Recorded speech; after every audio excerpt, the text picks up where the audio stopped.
My sofa that shouldn't be there. The team at Britax very kindly sent me 2 new car seats for the little ones to try. So here I am, just unboxing them. These boxes were huge. Had to drag them through the door. So first we have Vinny's seat. So Vinny's is the KIDFIX I-Size High Back Booster. Had to remember that one. So this seat is fastened with a seatbelt, not a harness, and it's got this shock absorbing pad. So if you were to ever have a crash or any impact, it protects the neck area and prevents your child's chin from hitting their chest.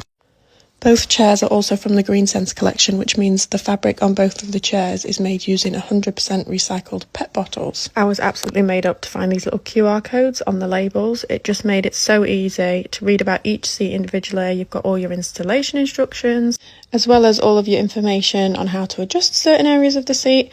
And yeah, here I am just having a play around with everything before I put it into the car. And just FYI, I got both of the seats in Galaxy Black. I made the mistake of getting grey car seats before, and I was just forever cleaning them.